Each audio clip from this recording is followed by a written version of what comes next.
Di zaman Joko Widodo penegakan hukum justru mengkhianati kemanusiaan itu sendiri. Saya begitu Prabowo Subianto mengganti Kapolri, sehari setelah itu saya akan melaporkan Tito Karnavian, Krisnamurti, Muhammad Nur Azhar, Christopher Harimanrianto, dan semua jaksa-jaksa dan hakim yang menggunakan hasil rekayasa kepolisian, yaitu Jaksa Ardhito Muardi, Sandi Handika, Sugi Karpalo, Hari Wibowo, Mailaini Wuwung, Wahyu Oktaviandi, hakimnya Binsar Gultom, Partai Tulus Utapea, dan Kisworo. Mereka itu berkomplot semua. Penegakan hukum hancur di zaman Joko Widodo.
Oke, terima kasih Bapak Ibu atas kedatangannya.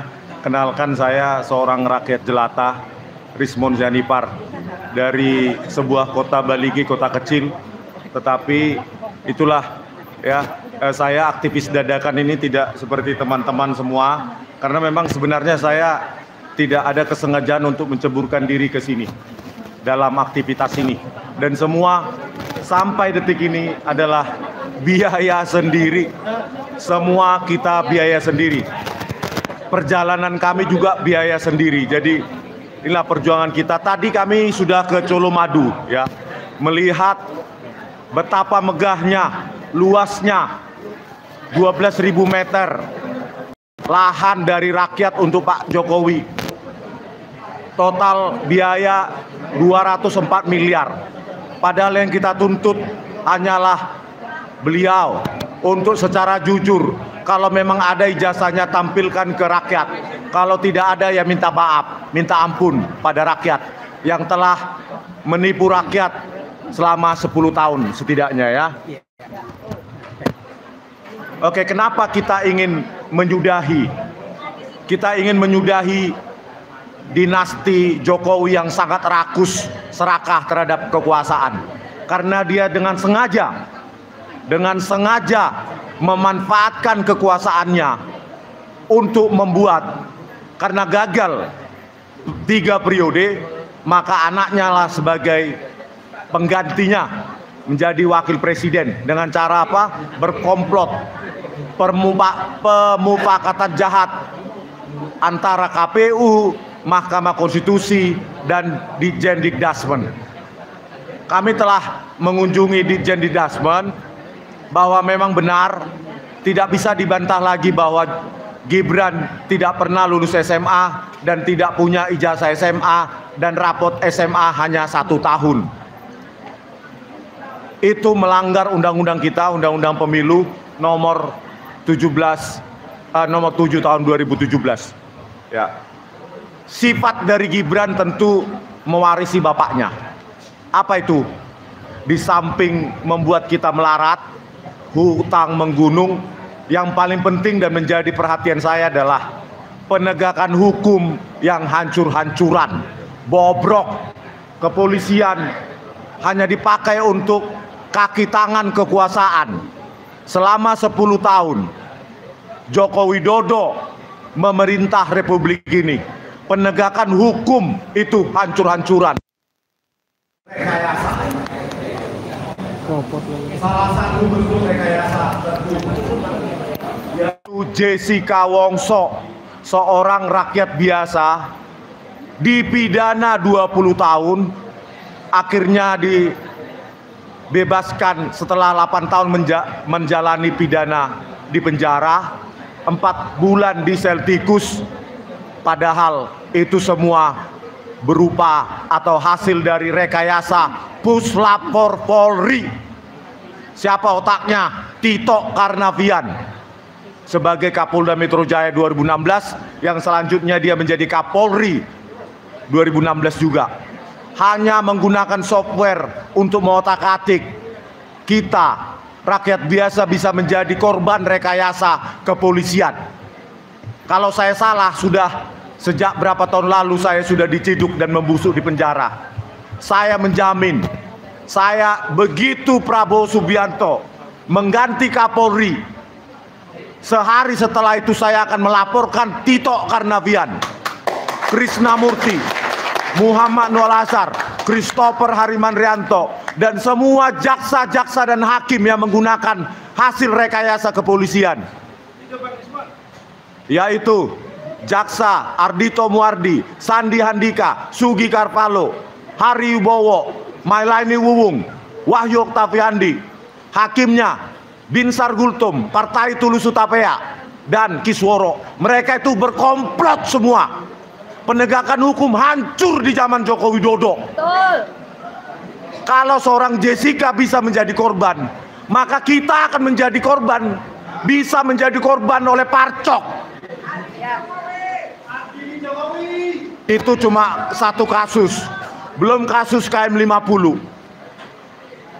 Beberapa hari yang lalu saya sempat mengunjungi keluarga atau ayahanda dan ibunda dari salah satu dari 6 syuhada FPI yang tewas di KM 50, yang merupakan korban rekayasa kepolisian juga. Ayahanda dari Muhammad Suci Kadapi Putra, kami wawancarai, kami banyak mengetahui detil peristiwa dari ayahanda Muhammad Suci Kadapi Putra, dan kami sempat, atas izin dari Habib Rizik, kami sempat mengunjungi atau ziarah ke makam ke-6 syuhada FPI tersebut di Megabendung. Lihatlah teman-teman, Bapak dan Ibu sekalian, betapa murahnya nyawa itu bagi kepolisian, seperti binatang. Dan hanya 2 polisi pembunuh, pembantai di lapangan bernama Yusmin Ohorela dan Fikri Ramadan Tawainela, dan itu pun divonis lepas. Alasannya adalah pembenar dan pemaaf, yaitu pembelaan diri. Betapa konyolnya, betapa sesatnya sidang di Republik ini saat Joko Widodo itu memimpin Republik ini. 6 nyawa anak manusia dianggap seperti binatang, dan tidak ada satupun pejabat kepolisian yang bertanggung jawab. Karena apa? Karena mereka sengaja menghilangkan barang bukti, memerintahkan katanya setengah jam, memerintahkan bukti-bukti digital di rest area KM 50 dan membongkarnya padahal baru setahun didirikan. Belum lagi kasus Kanjuruhan, belum lagi kasus Vina Cirebon, dan banyak kasus lain. Kalau kita masih menjadi manusia, maka kita harus sedih. Kenapa Republik ini menjadi anti kemanusiaan? Di zaman Joko Widodo, penegakan hukum justru mengkhianati kemanusiaan itu sendiri. Oleh karena itu, kita harus makzulkan Gibran, karena Gibran adalah turunan dari Joko Widodo yang suatu saat bisa menjadi Presiden Republik Indonesia ini dan mewarisi penegakan hukum yang barbar, brutal, biadab seperti zaman bapaknya berkuasa. Terima kasih. Mas Andika.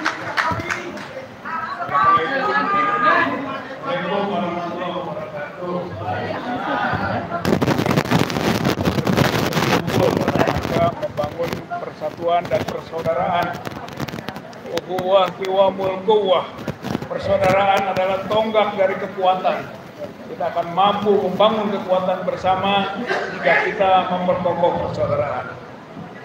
Yang kedua, bahwa Jokowi harus diadili atas dasar banyak pelanggaran hukum yang dilakukannya. Ini punya siapa, Mbak? Ada korupsi yang terancam 20 tahun. Ada nepotisme politik dinasti terancam 12 tahun menurut KUHP. Ada juga korupsi di saat bencana COVID-19, hukuman mati ancamannya.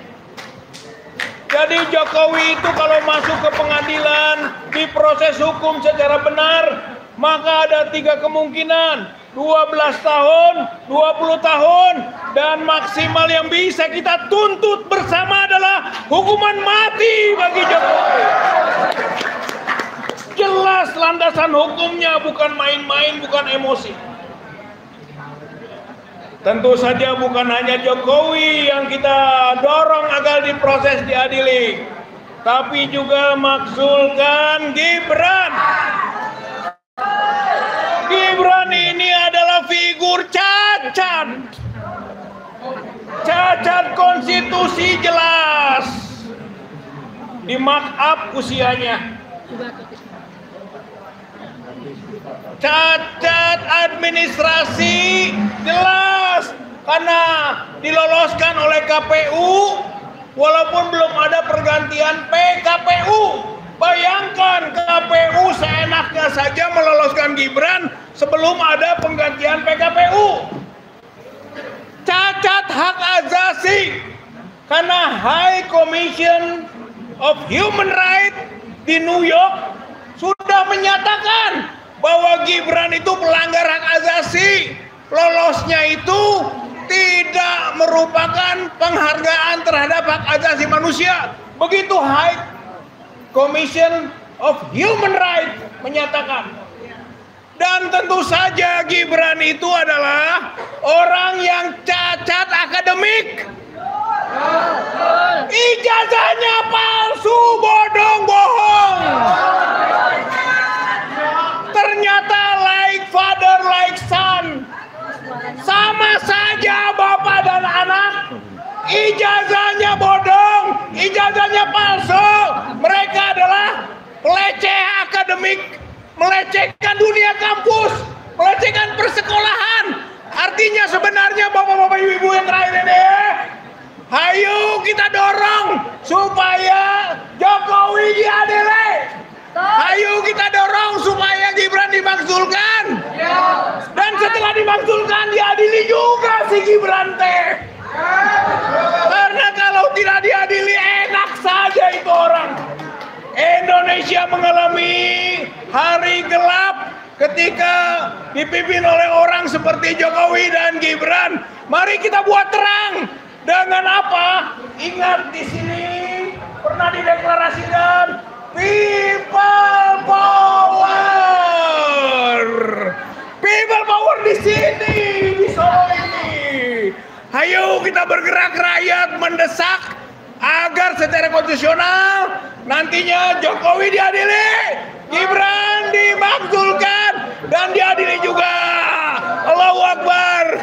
Allahu Akbar. Merdeka. Assalamualaikum warahmatullahi wabarakatuh.